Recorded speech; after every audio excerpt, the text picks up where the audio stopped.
할렐루야. 네, 오늘도 예배 자리에 나오신 여러분들 환영합니다. 네, 옆에 있는 분들에게 이렇게 인사하실까요? 하나님이 오늘도 함께 하십니다. 하나님이 오늘도 함께 하십니다. 네, 하나밖에 없는 아들을 보내시고 모든 사람이 구원받기를 원하시는 주님의 마음을 저희가 생각하며 오늘 찬양을 시작하도록 하겠습니다. 위대하신 주 찬양의 위대하신 주 모두 알게 되리라. 위대하신 주 위대하신 주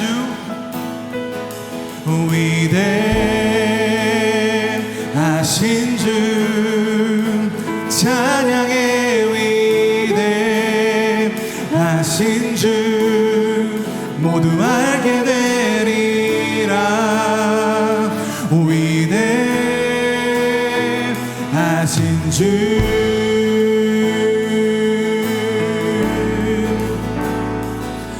빛나는 왕의 왕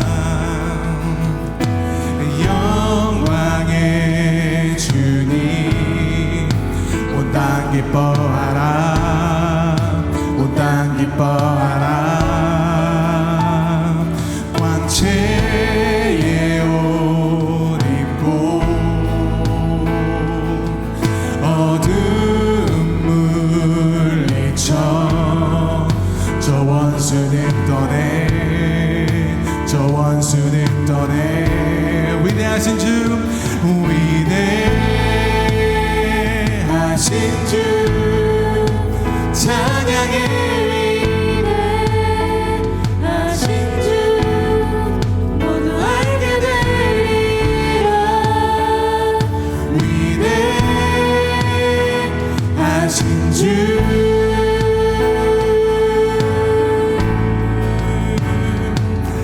영원한 주의 주 시간의 주관자 알파와 오메가 알파와 오메가 삼위의 하나님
내 영혼이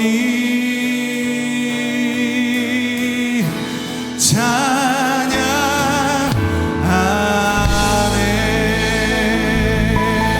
우리와 함께 하시는 주님, 오 영광 받아 주시옵소서. 우리의 모든 예배를 위대하신 주님이란 이름으로 부르며 나아갑니다. 아멘.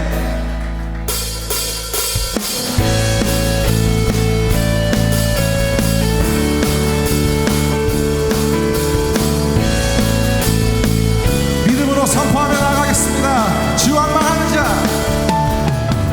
주왕망하는 자, 새 힘을 얻으리. 독수리 올라감같이 온종일 달려도 피곤치 않으리. 저 하늘까지 오르리. 주왕망하는 자, 주왕망하는 자, 새 힘을 얻으리. 독수리 올라감같이 온종일 달려도 피곤치 않으리. 저 하늘까지 오르리. I will run to you. I will run with you. 주 앞에 설 때까지 I will run to you. 주 성령 임할 때, 주 성령 임할 때 내 영혼 자유해. 영이 임하네. 주 은혜 안에서 뛰놀며 춤추리. 외양간 송아지같이 I will run to you. I will run to you. I will run with you. 주 앞에 설 때까지 I will run to you. 믿음 따라, 믿음 따라, 걸음마다 말씀 따라 주님만 따르리니. 믿음 따라, 믿음 따라, 걸음마다 말씀 따라 주님만 따르리니. 나의 가는 길, 나의 가는 길이 믿음 따라갈 때 군대가 나를 워싸도 겁없네. 또 내 입술에 기도, 믿음의 선포. 주님 날 위하시며 누가 날 대적하리. 믿음 따라, 믿음 따라, 걸음마다 말씀 따라 주님만 따르리. 믿음 따라, 걸음마다 말씀 따라 주님만 따르리. 나의 가는 길 고백합시다. 나의 가는 길 믿음 따라갈 때 군대가 나를 못사 겁없습니다. 할렐루야. 또 내 입술에 기도, 믿음의 선포. 주님 날 위하시며 누가 날 대적하리. 믿음 따라, 걸음마다 말씀 따라 주님만 따르리.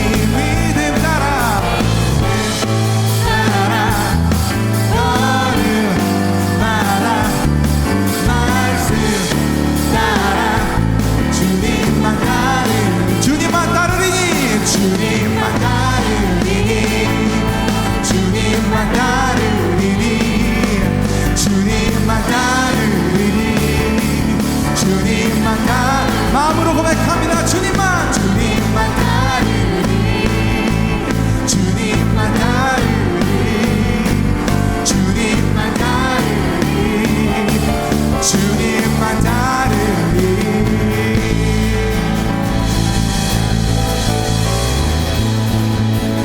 믿음으로 선포하는 고백에 기쁨이 있음을 주님께 고백합니다. 할렐루야. 아멘. 요즘 이제 애가 생기면 차에서 운전을 하고 다니다가 듣는 노래 플레이리스트가 바뀌더라고요. 원래 제가 좋아하는 찬양들이나 뭐 다른 곡들이 있겠지만 아이가 생김으로써 플레이리스트가 자연스럽게 바뀌면서 이제 좋아한다는 거는 이렇게 세이브를 하면서 그걸 또 듣고 하는데 랜덤으로 한번 찾아봤습니다. 그러다가 너무 오랜만에 이 찬양을 발견하게 됐는데 이게 히브리서 11장 6절 아시죠? 믿음이 없이는 기쁘시게 못하나니 하나님께 나아가는 자는 반드시 그가 계신 것과 또한 그가 자기를 찾는 자들에게 상 주시는 이심을 믿어야 할지니라. 이 찬양을 고백하는 찬양입니다. 옛날을 생각하면서 불러보겠습니다. 바람 불어도 괜찮아요 괜찮아요 괜찮아요 파도 위로도 괜찮아요 나는 괜찮아요 바람을 만드신 하나님 파도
허락하여 주시옵소서.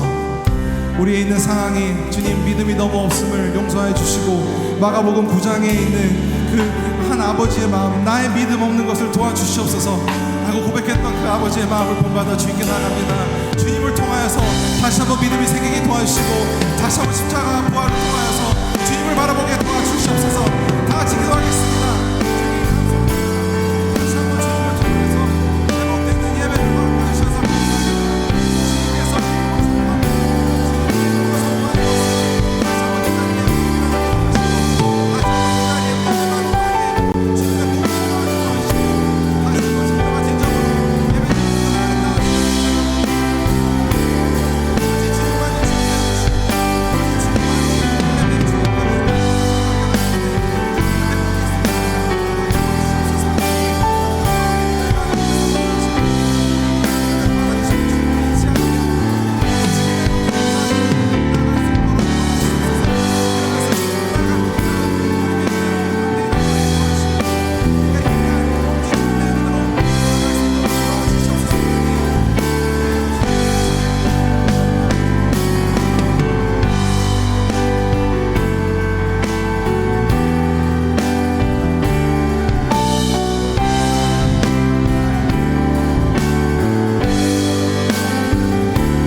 하나님 아버지, 오늘도 거룩한 주일을 허락하시고 주님 앞에 함께 예배드리게 하심을 감사드립니다. 한 주간도 저희를 지켜주시고 각자의 삶의 자리에서 붙들어 주신 은혜에 감사드립니다. 특별히 가정의 달을 보내며 하나님께서 허락하신 가정의 소중함을 다시 생각하게 하시니 감사합니다. 우리의 가정이 단순히 함께 살아가는 곳이 아니라 사랑하고 이해하며 서로를 위해 기도하는 믿음의 가정이 되게 하여 주시옵소서. 부모와 자녀, 부부와 가족 사이에 주님의 사랑이 흘러가게 하시고 작은 말 한마디와 행동 속에서도 서로를 세워주는 마음을 허락하여 주옵소서. 주님, 여러 모습으로 살아가는 성도들의 삶도 기억하여 주시고 몸과 마음이 지친 분들에게는 위로를, 어려움 가운데 있는 분들에게는 힘과 소망을 더하여 주시며 기도의 제목을 품고 살아가는 가정마다 주님께서 선한 길로 인도하여 주시옵소서. 오늘 특별히 청년부 MT 일정 가운데 있습니다. 주님께서 함께하여 주시옵소서. 준비하는 손길 위에 은혜를 더하여 주시고 안전하게 지켜주시며 단순히 즐거운 시간이 아니라 서로를 더 이해하고 믿음 안에서 하나 되어 주님을 더 가까이 만나는 귀한 시간이 되게 하여 주시옵소서. 청년들의 마음을 붙들어 주시고 삶의 방향과 미래를 주님 안에서 발견하게 하여 주시옵소서. 오늘 드려지는 예배 가운데도 함께해 주시고 말씀을 전하시는 목사님께 성령의 충만함을 더하여 주옵소서. 듣는 우리 모두의 마음을 열어주셔서 말씀을 듣고 끝나는 것이 아니라 삶 속에서 살아내는 믿음의 사람들이 되게 하여 주시옵소서. 모든 것을 주님께 맡겨드리며 살아계신 예수 그리스도의 이름으로 기도드립니다. 하나님의 은혜와 평강을 빕니다. 오늘 예배에 참석하신 모든 성도님들을 주님의 이름으로 환영합니다. 오늘 예배도 하나님 앞에 온전한 예배가 되기를 간절히 기도하며 바라겠습니다. 오늘 5월 넷째 주입니다. 그래서 부서 모임이 있는 주일입니다. 함께 은혜를 나누는 공동체를 세워가는 복된 모임 될 수 있도록 기도해 주시고 많이 참여해 주시면 감사하겠습니다. 그래서 오늘 넷째 주 교회에서 점심이 제공되질 않습니다. 부서별로 식사 교제를 나눠주시면 감사하겠습니다. 오늘 청년 MT가 오늘, 내일 양일간 1박 2일로 포천에서 있습니다. 오고 가는 여정이 안전할 수 있도록 기도해 주시고 또 그곳에서 하나님의 사람으로서의 온전한 교제가 무엇인지를 깨닫는 자리가 될 수 있도록 기도해 주시면 감사하겠습니다. 다음 주가 5째 주입니다. 그래서 어울림 한마당이 있습니다. 예배 후에 있습니다. 그래서 오늘 부서 모임 하실 때 다음 주 어울림 한마당에 참석할 수 있는 인원을 좀 파악해 주셔서 말씀해 주시면 감사하겠습니다. 그래야 조를 나눠서 진행할 수 있으니까요. 부탁드리겠습니다.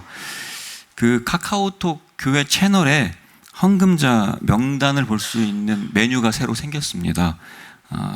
비밀번호를 쳐서 들어가야 되는데요. 비밀번호는 부서 회장님께 개인적으로 문의해 주셔서 확인하셔서 들어가시면 그렇게 해주시면 감사하겠습니다. 다음으로 우리 박은경 목사님 나오셔서 헌금을 위해서 기도해 주시겠습니다.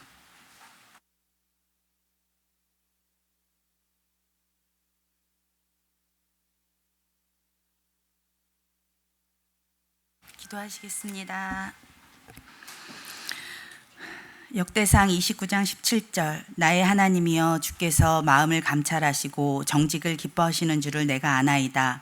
내가 정직한 마음으로 이 모든 것을 즐거이 드렸사오며 이제 내가 또 여기 있는 주의 백성이 주께 자원하여 드리는 것을 보오니 심히 기쁘도소이다. 사랑과 은혜가 충만하신 하나님 감사드립니다. 5월의 가정의 달을 맞아 가족을 돌아보게 하시고 주님의 사랑과 긍휼을 여기심을 가족에게 흘려보내게 하시니 감사드립니다. 가정을 통하여 하나님의 사랑이 얼마나 크고 감사한지 느끼고 경험하게 하시니 또한 감사드립니다. 가족을 돌아보듯 내 주변의 이웃을 돌아보게 하시고 하나님의 사랑을 이웃에게 흘려보내는 5월이 되게 하소서. 억지로나 누군가 시켜서가 아니라 나 스스로 기쁘고 즐거운 마음으로 나누는 기쁨을 경험하게 하시고 나에게 맡겨진 일들 또한 잘 감당하는 5월이 되게 하소서. 이 시간 준비한 예물을 드리는 시간입니다. 우리의 형편을 아시는 주님, 물질의 많고 적음보다 마음을 감찰하시는 주님, 저희들이 마음을 다해 준비한 예물을 드립니다. 이 예물이 쓰이는 곳마다 하나님의 사랑이 전파되고 하나님 나라가 확장되길 기도합니다. 감사드리며 예수 그리스도의 이름으로 기도드립니다. 아멘. 그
네, 다 같이 기립하셔서 사명 선언문 낭독하시도록 하겠습니다.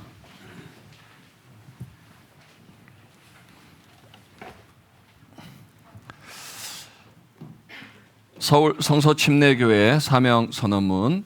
권세와 권능을 소유한 말씀의 사명자가 되기 위해 성경의 3대 핵심 가치를 가슴에 품고 달려가는 행복한 교회. 하나, 바른 영성을 통한 하나님 사랑. 하나, 바른 인성을 통한 이웃 사랑. 하나, 바른 비전을 통한 세계 선교.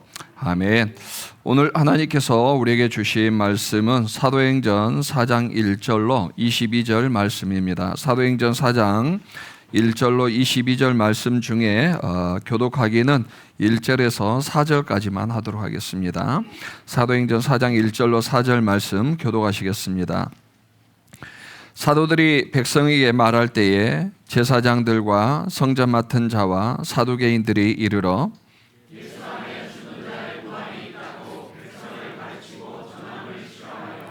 그들을 잡음의 날이 이미 저물었으므로 이튿날까지 가두었으나 말씀을 들은 사람 중에 믿는 자가 많으니 남자의 수가 약 5천이나 되었더라. 아멘. 살아계신 아버지 하나님, 감사합니다. 예수 그리스도의 그 복음의 능력이 얼마나 강력한지 시간이 흐르고 사람들의 능력으로도 감출 수 없는 그 위대한 복음이 우리를 구원하게 하심에 감사합니다. 하나님, 오늘 또 이 복음 앞에 설 사람들이 있다면 주께서 초청하여 주시고 또 복음 앞에서 예수 그리스도의 은혜 가운데 머물 수 있도록 하나님께서 역사하여 주시옵소서. 또 이미 복음 안에 있는 우리에게도 이 복음의 능력을 알게 하시고 복음의 능력을 따라 살아가는 우리 성도님들 되게 하여 주시옵소서. 오늘 또 예배 가운데 함께 하시며 홀로 영광 받으실 우리 주님 찬양하오며 예수님의 이름으로 기도드렸습니다. 아멘. 역사를 통해 알 수 있듯이 아무리 주도 면밀하게 특정 사건을 덮는다 하더라도 시간이 지나면서 들춰지는 것들이 참 많은 것 같습니다. 요즘 젊은 세대들은 잘 모르는데 한때 1972년도 미국에서 워터게이트라는 사건이 터진 적이 있습니다. 닐슨 행정부가 민주당 그 전체 위원회 그 모임 방에 도청 장치를 설치하려다가 이제 발각이 됐었죠. 그래서 닐슨 대통령과 백악관에서 CIA를 동원해서 FBI가 그 모든 이제 상황들을 뭐라고 그래야죠? 조사할 때 CIA를 통해서 방해하기도 하고 어떤 방법으로도 막아보려고 했지만 궁극적으로 이제 워싱턴 포스트에 있는 두 기자가 목숨을 걸고 그 사건들을 계속 찾아내서 이제 보도하기 시작합니다. 그리고 또 내부 고발자 딥스로트라는 사람이 그 모든 내용들을 설명하면서 청문회에서 그 워터게이트 사건 이전에 했던 그 백악관에서 이루어졌던 모든 녹음본들을 다 오픈을 시켜버려요. 그래서 미국 역사상 최초로 그 닐슨 대통령이 임기 중 사임한 대통령이라는 불명예를 안게 되는 그런 것도 있습니다. 아무리 미국이라 하더라도 감출 수 없는 것들이 있는 것 같고요. 성경에서도 아시다시피 2000년 전에 예수님의 부활을 감추려고 했던 사람들이 참 많았습니다. 먼저는 예수님께서 돌아가셨을 때 아무도 무덤에 들어가지 못하도록 무려 2톤이나 되는 돌로 그 무덤 입구를 막아 세웠습니다. 그래도 좀 찜찜했는지 예수님께서 평소에 죽고 나서 3일 만에 다시 살아나겠다라는 그 말을 좀 기억하면서 로마 군인들, 당대 최고의 군사력을 가지고 있던 로마 군인들을 불철주야 그 무덤을 지키게 함으로 인하여서 아무도 그곳에 얼씬거리지 못하도록 그렇게 보초를 세웠습니다. 그러나 아무도 모르게 그 2톤이나 되는 돌문은 옮겨져 있었고 그 안에 예수님의 시신은 감쪽같이 사라졌습니다. 오히려 예수님은 부활하셔서 많은 사람들 앞에 보이셨죠. 이 상황에 놀란 그 보초를 섰던 로마 군인들이 대제사장을 찾아갔습니다. 그래서 자기들이 보니까 돌문이 굴러가고 없더라라고 했을 때 대제사장들이 이 보초를 섰던 로마 군인들을 돈으로 매수해서 예수님의 제자들이 예수님의 시신을 훔쳐갔다라고 소문내라라고 했습니다. 그리고 이 로마 군인들은 대제사장의 말을 따라서 동네에 다니면서 예수님의 제자들이 예수님의 시신을 훔쳐갔다라고 소문을 내는 겁니다. 여러분, 아무리 생각해 봐도 좀 이상하지 않습니까? 당대 최고의 군사력을 가지고 있던 로마 군인들이 그 지금 상황이 엄중한데 밤에 술 먹으면서 잤겠습니까? 아니잖아요. 그 예수님의 제자들이 2톤이나 되는 돌을 옮길 때 뭐 초능력이 있겠습니까? 마술을 부렸겠습니까? 그 무거운 돌을 옮길 때 과연 로마 군인들이 몰랐을까요? 사도행전 16장에 봐도 바울이 로마 감옥에 갇혀 있을 때 옥문이 열려서 죄수들이 다 도망간 줄 알았습니다. 그때 그 옥을 지키던 간수가 어떻게 했는지 아시죠? 자결하려고 그랬어요.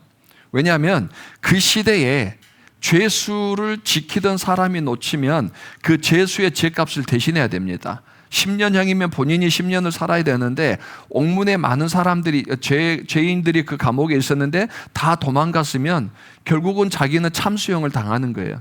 그래서 남의 손에 죽느니 차라리 내가 죽겠다 해서 스스로 자결하려고 했는데 그런 분위기가 있는데 당대 최고의 로마의 군사력을 가지고 있던 로마 군인들이 그 무덤 하나 지키지 못하고 예수님의 제자들이 그 무거운 2톤의 돌을 굴려서 시신을 훔쳐갈 동안 몰랐다. 있을 수 없는 일이죠. 있었어도 이거는 본인들이 창피해서라도 동네 다니면서 예수님의 제자들이 시신 훔쳐갔다 말하면 안 되는 거죠. 그죠? 숨어 있어야죠.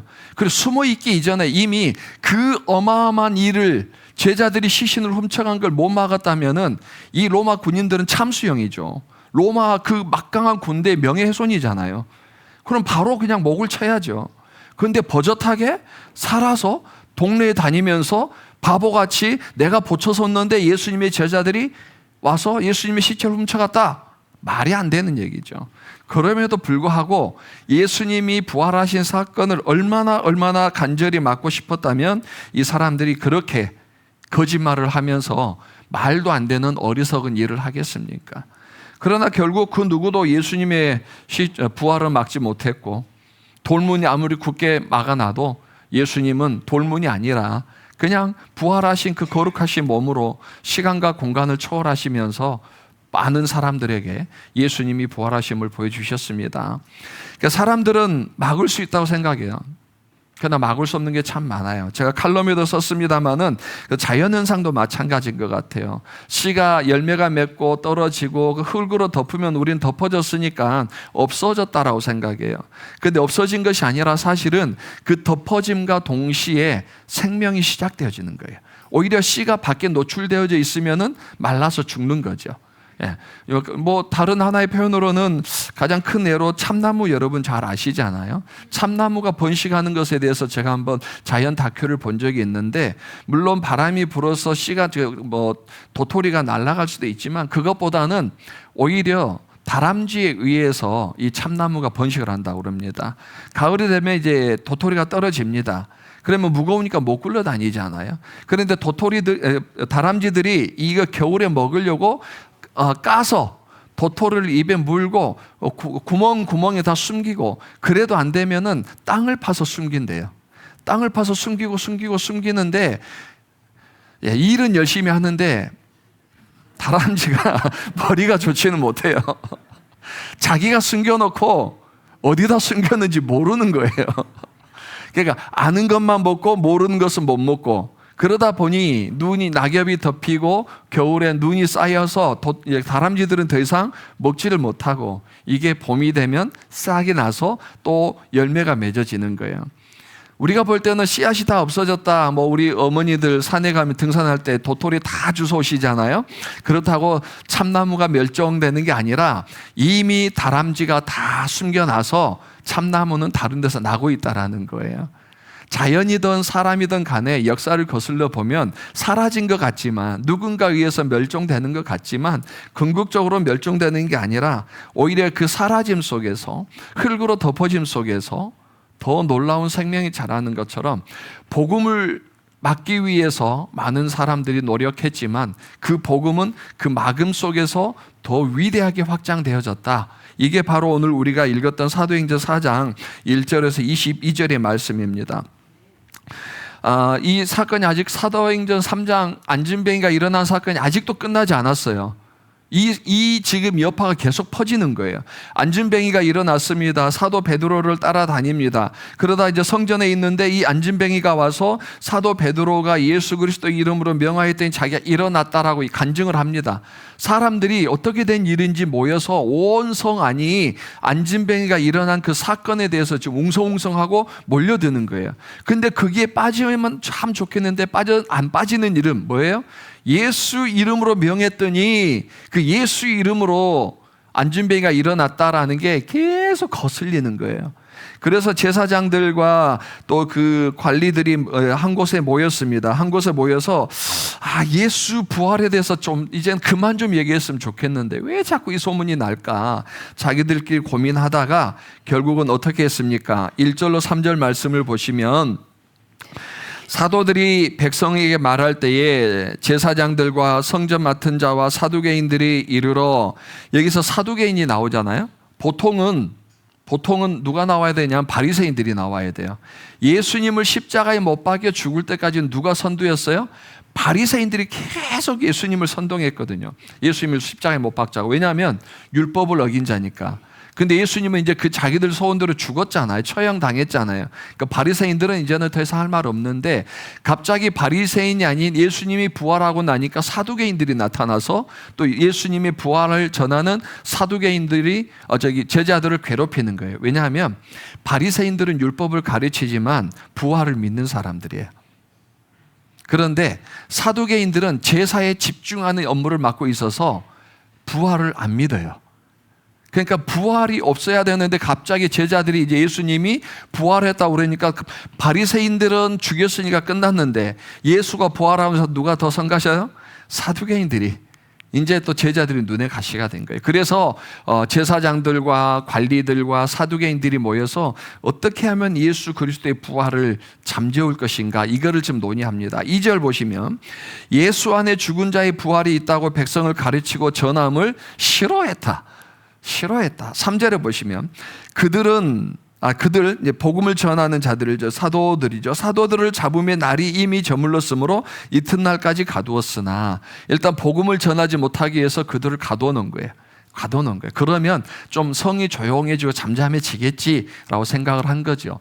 여기까지 참 머리가 좋은 것 같은데 어떻게 됐습니까? 4절 말씀을 보시면 같이 읽어보실까요? 시작.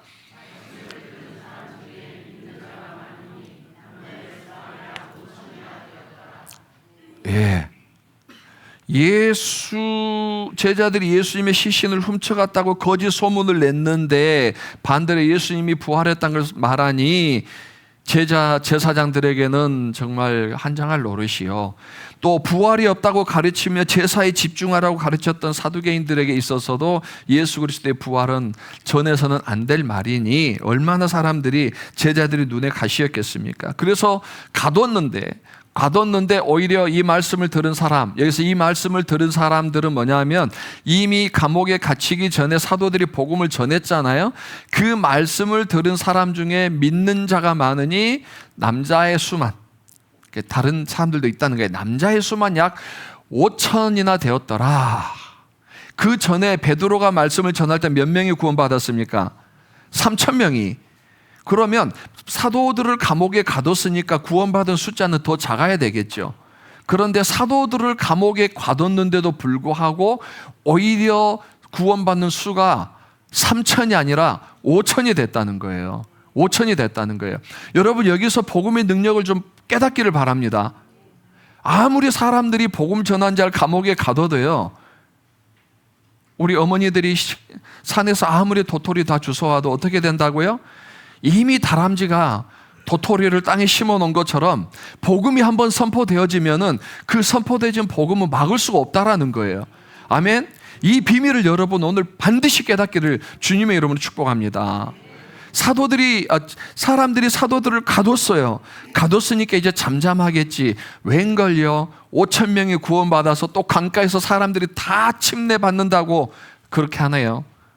어떻게 할 수가 없는 이 상황들을 보면서 5절 6절 보시면은요, 이튿날 관리들과 장로들과 서기관들이 예루살렘에 모였는데 대제사장 안나스와 가야바와 요한과 알렉산더와 및 대제사장의 문중이 다 참여하였다. 예, 이제는 아까 몇 명만 모였는데 이게 일파만파 더 퍼지니까 이 일을 어떻게 해야 되겠냐 싶어서 이제 거기서 나름대로 좀 종교적인 또 핍박을 하고 권력을 가진 사람들을 다 모은 거예요. 이 사람들이 모으면 이제 좀 복음이 퍼지지 않게 잠잠하게 되겠지라고 그래서 이들이 고민을 하는 겁니다. 그래서 이들이 이제 제자들을 불러놓고 여러 가지 말합니다. 야, 구원 전하지 마, 복음 전하지 마. 계속 달래고 그 다음에 16절에 이들이 결정을 내립니다. 16절 말씀 같이 보실까요? 시작. 이 말씀을 이 사람들을 어떻게 할까? 그들로 말미암아 유명한 표적 나타난 것이 예루살렘에 사는 모든 사람에게 알려졌으니 우리도 부인할 수 없는지라. 와, 저 사람들을 어떻게 해야 되지? 어떻게 해야 복음이 전해지지 않지? 하는데 뒤에를 보니까 뭐예요? 사실 우리도 부인할 수 없잖아. 예수 부활한 거, 그 다음에 예수 이름으로 저 안진뱅이가 일어난 거 지금 눈에 보이는데 그동안 40년 동안 앉아있던 사람이 베드로가 예수 이름으로 일어나라 했더니 일어났는데 그걸 어떻게 우리가 부인하는 거야? 부인할 수 없다. 그럼 어떻게 하면 돼요? 인정하면 되죠. 인정하면 되죠. 그런데 참 사람들 심보가 이상해요. 그죠? 자기가 잘못한 줄 알면서도 누가 잘못했다고 그러면 뭐라고 그래요? 끝까지 아니라고 그래. 잘못했다고 인정하는 거 죽는 것보다 싫어해요. 지금 그 사람들이 그러고 있어요. 아니, 안진뱅이가 일어난 거 맞잖아. 베드로가 이렇게 세운 거 맞잖아. 베드로가 예수 이름으로 말했더니 일어났잖아. 그럼 그걸로 인정하고 넘어가자. 그러면 되는데 처음부터 거짓이 있고 거짓이 있다 보니 지금 와서 인정하는 게 쉬운 게 아닌 거예요. 그래서 어떻게든 끝까지 자기들이 잘못된 것들을 한번 감춰보려고 그들의 어떻게 하느냐 방법을 찾습니다. 그 방법이 참 기가 막힙니다. 17절 18절. 이것이 민간에 더 퍼지지 못하게, 안진뱅이가 예수 그리스도 이름으로 일어나서 지금 주님을 찬양하는 것이 민간에게 더 퍼지지 못하게 그들을 위협하여 이후에는 이 이름으로, 예수 이름으로 아무에게도 말하지 말게 하자라고 자기들끼리 머리를 짰어요. 그 18절 그들을 불렀습니다. 사도들을 불러서 경고하여 도무지 예수의 이름으로 말하지도 말고 가르치지도 말라 하니. 이들이 할 수 있는 건 뭐예요? 위협하고 경고하는 것밖에 없었다는. 겁줘서, 겁 잔뜩 줘가지고 예수 이름으로 말하지 마라고 얘기하는 거예요. 야, 너희들 풀어줄 테니까 지금부터 예수 이름으로 말하지 마. 오케이? 여러분 오케이? 왜 여기서 아멘해요? 여기서 참 주무시지만 잔뜩 긴장하셔야 됩니다. 여러분 여기서 아멘할 타임이 아니지 않아요. 도무지 예수 이름으로 말하지 마. 오케이? 그럼 풀어줄게. 오케이 하면 예수님 부활하시기 전에 믿었던 제자들, 이미 이전의 제자들이라면 오케이 했을 거예요. 그죠? 근데 이미 제자들이 부활하신 예수를 만나버렸잖아요. 그죠? 이미 만났는데, 죽여도 살아난 예수를 만났는데 여기서 칼이나 뭐 지금 십자가에 달아놓은 것도 아니고 경고하는데 그게 제자들에게 속된 말로 씨가 먹히겠습니까? 이미 부활하신 예수를 만난 이 사람들인데, 중요한 건 우리도 이미 구원받은 예수를 만난 사람인들은 믿습니다. 아멘. 그러면 2000년 전 그 제자들의 대답이나 오늘날 이 협박 속에서 우리의 대답은 같아야 될까요? 달라야 될까요? 2000년 전 도무지 예수 이름으로 말하지도 말라고 협박받았을 때 그 다음에 제자들의 대답과 오늘날 예수, 이미 부활하신 예수 그리스도를 만난 우리의 대답이 같아야 될까요? 달라야 될까요? 같아야죠. 믿음이 같은데, 부활하신 예수님이 같은데 다른 대답하면 안 되잖아요. 그죠? 자, 이제 여러분 정신 바짝 차리고 19절 20절 같이 읽습니다. 시작. 베드로와 요한이 대답하여 이르되 하나님 앞에서 너희의 말을 듣는 것이 하나님의 말씀을 듣는 것보다 옳은가 판단하라. 우리는 보고 들은 것을 말하지 아니할 수 없다. 20절 다시 한번요. 시작. 우리는 보고 들은 것을 말하지 아니할 수 없다. 아멘. 2000년 전 제자들의 대답이 오늘 여러분의 대답과 같습니까? 아니면 생각해 보고 계산해 보고입니까? 20절 제자들의 대답이 부활을 목격한 오늘 우리의 대답과 동일해야 된다고 저는 믿습니다. 예. 왜냐하면 우리도 부활하신 주님을 이미 만나버렸잖아요. 안 만났으면 모르겠는데 이미 만났는데 우리가 또 부인할 수 없잖아요. 그리고 이미 부활하신 예수 그리스도의 그 이름의 능력으로 안진뱅이가 이렇게 난 것, 죄인 되고 지옥에 갈 수밖에 없는 나를 영원한 천국으로 인도하시는 확신을 주신 그 복음의 능력을 우리는 이미 맛봐버렸잖아요. 아멘. 세상 사람들이 아무리 감추려고 해도 그 감추면 감출수록 복음은 더 폭발적으로 일어난다는 역사적 사건을 우리는 눈으로 봤잖아요. 그러니 우리가 어떻게 복음을 말하지 말라 할 때 우리가 복음에 대해서 감출 수 있겠습니까? 한마디로 말하면 복음은 누구도 감출 수 없고 막을 수 없는 예수 그리스도의 능력인 줄 믿습니다. 이 복음이 우리를 변화시켰고 앞으로도 우리 삶 가운데 함께 하실 줄 믿습니다. 또 하나 이유가 있어요. 그렇게 해야, 이렇게 대답을 해야 세상의 복음을 막을 방법을 찾지를 못해요. 만약에 제자들이 저기서 양보하고 일단 풀어줘. 그럼 우리가 한 5일 동안은 대답하지 않을 테니까. 그리고 생각해보고 다시 한번 얘기해보자. 협상해보자 그랬다면은 대제사장들과 관리들은 알았을 거예요. 아, 복음을 맞는 방법. 그러나 우리는 복음 보고 들은 것을 말하지 아니할 수 없다라는 이 대답 앞에서 이 관리들이 어떻게 해야 복음을 찾을 수 있는지 방법을 못 찾는 거예요.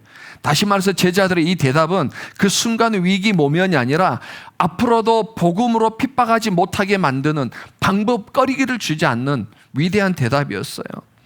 그래서 21절 말씀을 보시면 관리들이 백성들 때문에 그들을 어떻게 처벌할지 방법을 찾지 못하고, 방법을 찾았습니까? 못 찾았습니까? 못 찾았어요. 어떻게든 방법 찾아보고 제자들을 위협해서라도 한번 협박해서라도 방법을 찾아보려고 그랬는데 그 협박 앞에서도 안 먹히니 이 관리들이 방법을 찾지 못한 거예요. 방법을 찾지 못하게 만든 이 위대한 대답이 그들에게 있다라는 거예요. 그 방법을 찾지 못하고 다시 위협하여 놓아주었으니 이는 모든 사람이 그 된 일을 보고 하나님께 영광을 돌림이라 그랬습니다. 정말 감사한 것은 코로나 이후에 많은 교회가 문을 닫고 또 부흥의 물결이 멈추고 좀 성도들이 줄어들고 있다고 그러는데 그래도 우리 교회가 조금 느리지만 성장하고 있는 것은 하나님께 감사한 일입니다. 그 부흥의 모든 시작들과 또 방법 이유는 많이 있지만 그 중에 하나를 생각해 보니까 제가 코로나 이후 기점으로 얘기했잖아요. 코로나 때 우리가 예배를 사모하고 지켜왔던 그 믿음 때문이라고 저는 생각을 해요. 왜냐하면 그때 아시다시피 정부에서 예배 못 드리게 하고 인원수 제한하고 사실 여러 가지 방법으로 예배를 방해했잖아요. 그래서 어떤 성도들은 교회 간다고 하면 가족들이 싫어하니까, 또 어떤 성도들은 회사 다니면서 어제 주일에 교회 갔다 왔다 그러면 바이러스 감염자처럼 꺼리고 회사에서 또 불이익을 줄까 봐 그래서 교회에 못 오는 성도들이 참 많았었어요. 그런데 우리 교회는 코로나 확진자가 딱 2분 방문해서 한 주 좀 쉬는 텀 말고는 스스로 우리끼리 인원을 조절해 보지는 않았습니다. 그래서 영등포 구청에서 예배 시간에 와서 사진도 막 찍고 나중에 고발하겠다고 그렇게 하기도 하고, 저도 몇 차례 그 직원들과 언성을 높이기도 했었는데, 그런데 하나님께서 감사하게도요, 그 공무원 영등포 그 직원 중에 우리 교회를 와서 조사하는 직원을 바꿔주셨어요. 바꿔주셨는데 그분이 찾아와서 저한테 명함을 내미는 거예요. 그러면서 목사님, 제가 예배 전에 와서 성도들 오기 전에 사진만 찍어 가겠습니다. 그리고 혹시 예배를 드릴 때 안전하게 좀 드려주시고 문제가 있으면 저한테 꼭 먼저 전화를 주세요라고 해서 그 담당 직원이 편의를 봐줬어요. 그래서 예배 전에만 와서 사진을 찍더니 어느 순간 오지도 않더라고요. 예, 그리고 저도 전화해 본 적도 없습니다. 전화해 본 적도 없고 정말 우리가 안전하게 지켜드렸고요. 물론 우리가 정부 지침을 다 어길 수는 없는 거예요. 그러나 저희 차역자들 그때 토요일마다 마스크 끼고 소독으로 다 여기 예배당 다 닦았고 성도님들이 머무는 거 다 소독하면서 어떻게든 성도님들이 하나님의 영광이 가려지지 않도록 했고 또 성도님들도 참 어려운 시간 속에도 예배를 사모하셔서 교회에 다 오셔준 것 전 정말 감사를 드립니다. 그 믿음을 하나님이 저는 보셨다고 생각해요.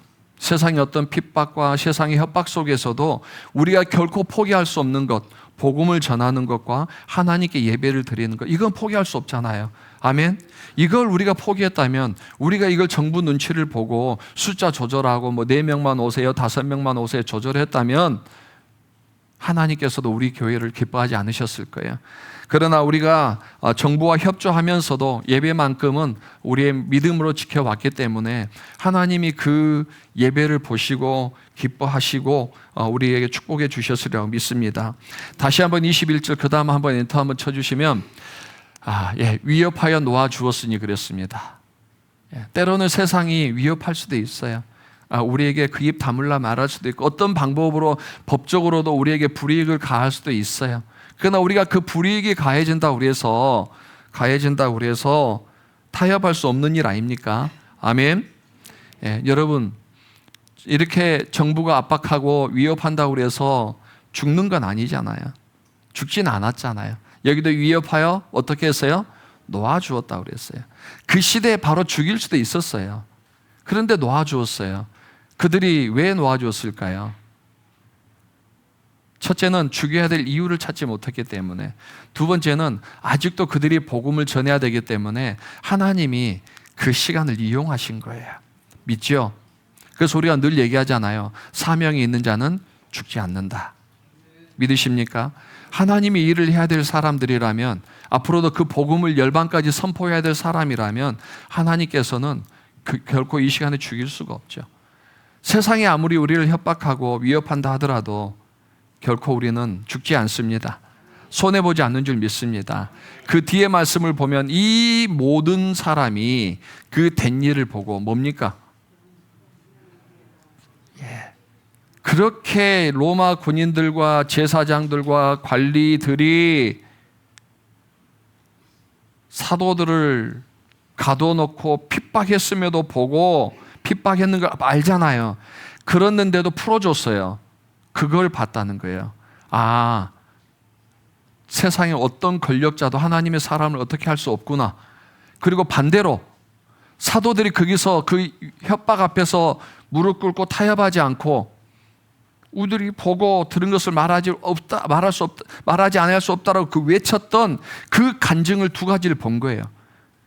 세상은 어떻게 할 수 없고 그 위협 속에서도 포기하지 않고 타협하지 않고 믿음을 지켰던 그 사도들이 풀려나온 이 모든 일을 보면 누가 영광 받아요? 하나님께서 영광을 받으신다고 그랬습니다. 결국적으로 영광 받으신 분은 누굽니까? 하나님입니다. 누구를 통해서요? 복음 앞에 타협하지 않고 담대하게 서는 그 사람들을 통해서 하나님이 영광 받으신 줄 믿습니다. 여러분, 하나님께 영광을 돌렸다는데 영광이란 단어가 뭐죠, 여러분? 주님 큰 영광 받으셔서 말씀 많이 찬양 많이 하잖아요. 영광이란 게 여기서 뭐예요? 저는 그냥 제 편하게 생각합니다. 우리는 그 말씀에 자기 언어화라고 그래서 성경에 있는 단어들을 자기 언어로 바꿔보자라고 하잖아요. 저는 하나님께 영광을 그냥 단순하게 생각해요. 하나님께서 기뻐하시는 것. 나의 삶을 통해서 내가 행함을 통해서 하나님이 기뻐하시는 게 그게 하나님께 영광 올려드리는 거다. 맞습니까? 그러면 하나님께서 우리에게 하나님을 기뻐해야 되는 우리의 삶을 보고 하나님은 그냥 계시겠냐고요. 하나님을 기뻐하게 하시기 위해서 손해보는 그 성도의 삶에 하나님이 그냥 손해보게 내버려 두시겠냐고요. 하나님을 위해서 감옥에 갇힌 자들이 세상 사람들의 그 막강한 위협 속에서도 풀어주시는 하나님이시라면 우리가 복음을 위해서 하나님의 영광, 하나님의 기쁨을 위해서 손해보고 핍박받으면 하나님이 그냥 두시겠냐고요.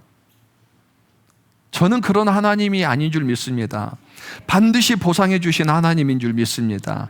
그걸 우리가 믿어야 돼요. 그걸 믿어야 돼요. 그리고 하나님께서 정말 우리가 하나님의 영광을 위해서 핍박받고 또 우리의 것들을 드림으로 손해받으면 하나님 우리에게 뭐라고 말씀하실까요?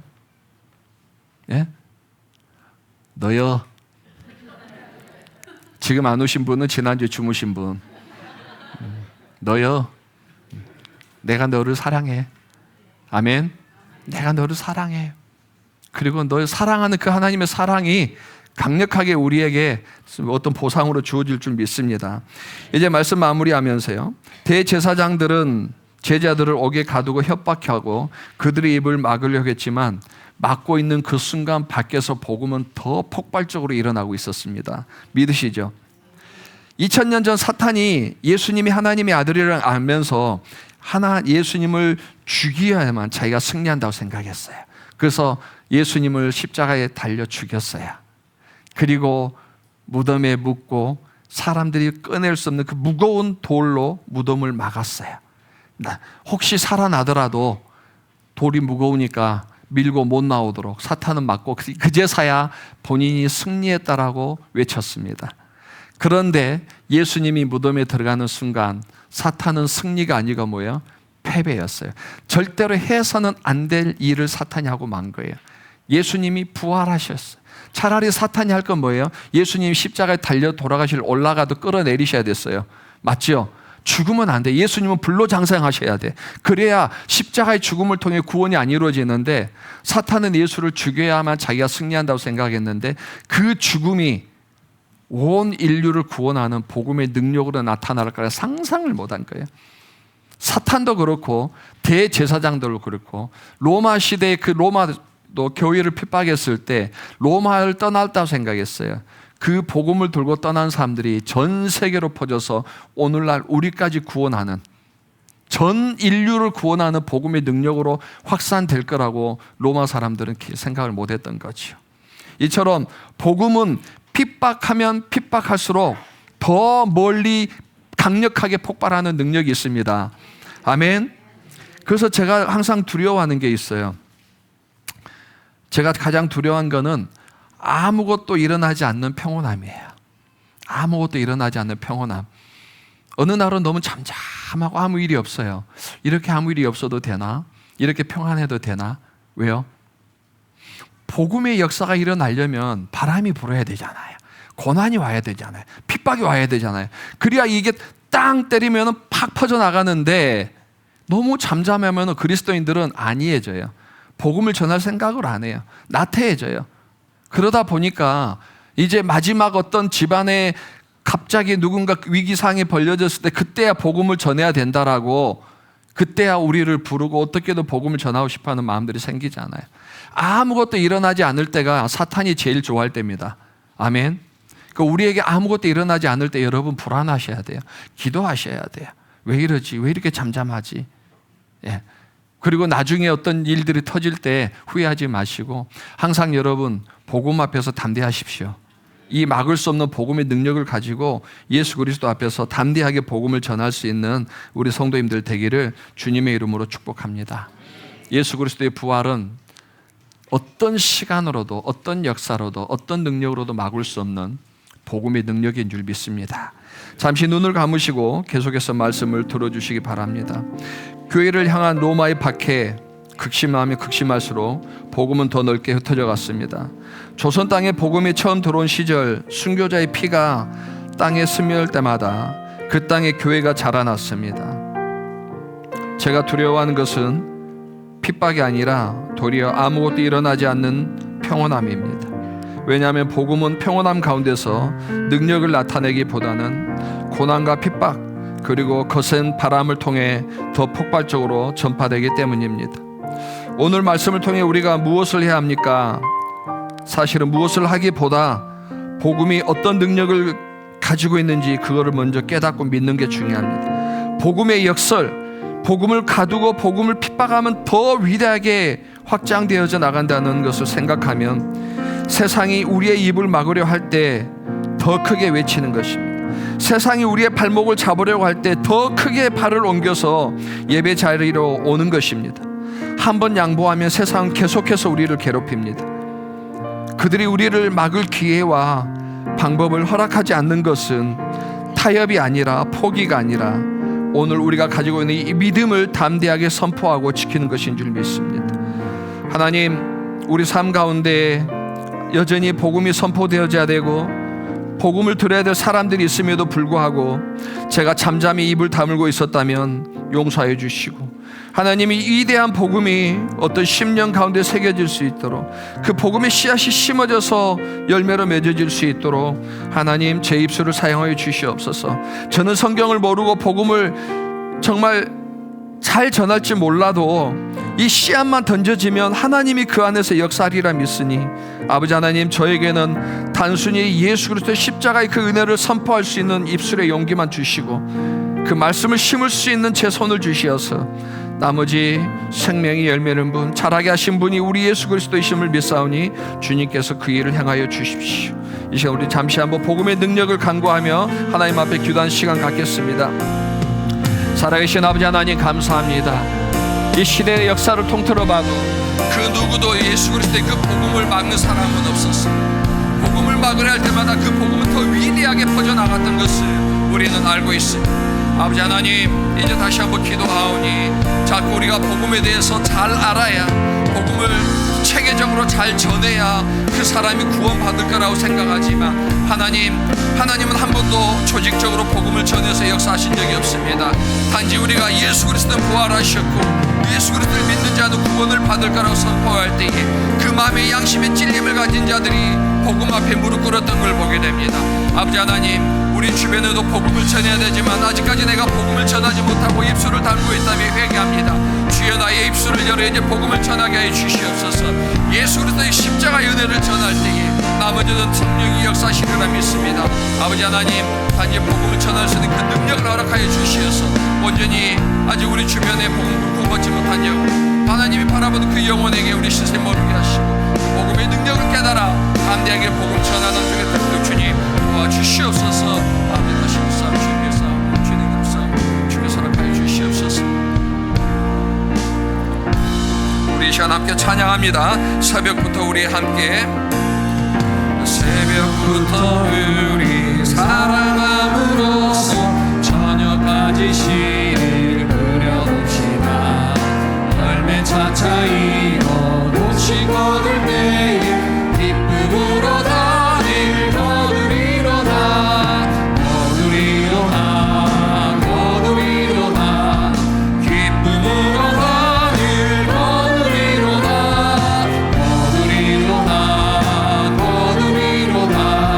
기쁨으로 다닐 거두리로다. 비가 오는 것과 바람 부는 것은 겁을 내지 말고 그려봅시다. 일을 마쳐놓고 곡식 거둘 때에 기쁨으로 다닐 거두리로다. 거두리로다. 거두리로다. 기쁨으로 다닐 거두리로다. 거두리로다. 거두리로다. 기쁨으로 다 같이 일어나셔 찬양합니다. 시를 부를 때에 나지 아니할까 염려하며 심히 애탈지라도 나중에 주께서 칭찬하시리니 기쁨으로 다늘 거두리로다. 거두리로다. 거두리로다. 기쁨으로 다늘 거두리로다.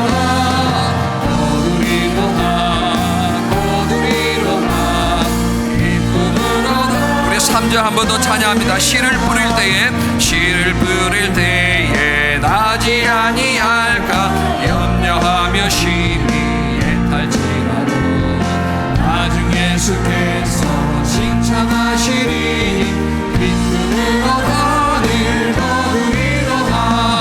거두리로다.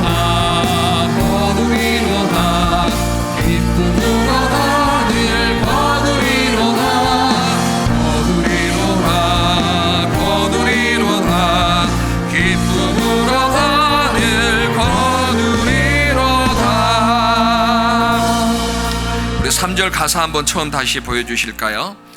한번 같이 읽어보실까요? 씨를 뿌릴 때에 나지 아니할까 염려하며 심히 애탈절. 지금 앞에요. 우리 마음이 이런 것 같아요. 복음을 전해도 구원 못 받을 것 같아서, 내가 복음 전하면 저 사람이 구원 받을까? 아직 구원받지 못할 거야 라는 이런 생각 때문에 우리가 그냥 염려하는 것 같아요. 다음 가사 보세요. 그러나 나중에 예수께서 어떻게 하신다고요? 구원해서 칭찬받는 게 아니고 뭐예요? 복음을 전하는 것 자체로 예수 그리스도 앞에서 칭찬을 받는다는 거예요. 그리고 뭘로요? 기쁨으로 단을. 나머지는 누가 하신다고요? 예수께서 기쁨으로 단을 거두시리로다. 아멘. 믿으시죠? 다시 3절 가사 보여주시고 한 번 더 찬양하실까요? 씨를 뿌릴 때에 나지 아니할까 염려하며 심히 애탈지라도 나중 예수께서 칭찬하시니 기쁨으로 단을 거두리로다. 아멘. 살아계신 아버지 하나님, 2000년 전 예수 그리스도의 십자가의 부활과 복음의 능력을 감추기 위해서, 덮기 위해서, 막기 위해서 그 많은 사람들이 그렇게 머리를 싸맸지만 그럴수록 복음은 더 위대하게 확장되어져 갔던 사실을 우리는 믿습니다. 이것이 복음의 능력임을 믿습니다. 내가 복음을 부끄러워하지 않으니 이 복음은 모든 믿는 자에게 구원을 주시는 하나님의 능력임을 믿습니다. 아버지 하나님, 우리가 복음을 전해야 될 건 알지만 때로는 우리 안에 염려가, 근심이, 걱정이, 내가 복음을 전해서 구원받아야 된다라는 그런 불안감 때문에 복음을 전하지 못했던 우리의 삶을 회개합니다. 그러나 주님께서는 복음을 전하고 씨를 뿌리는 것 그것만으로도 칭찬받아 마땅하다고 우리에게 말씀해 주십니다. 아버지 하나님, 이제 우리가 주저하지 않게 하시고 혹 우리가 복음을 전해야 될 사람들이 있다면 찾아가서 담대하게 복음을 전할 수 있는 용기를 허락하여 주시옵소서. 나머지 일은 예수께서 기쁨으로 그 단을 거두어 주시기를 간구합니다. 아버지 하나님, 한 주간 우리 성도님들 삶 가운데에 복음의 능력을 믿고 이제 복음을 전하기 위해서 결정하고 나가는 우리 성도님들 삶 가운데 예수 그리스도의 특별한 은혜와 평강과 믿음의 용기가 함께하기를 축복하오며 예수님의 이름으로 기도드립니다. 아멘.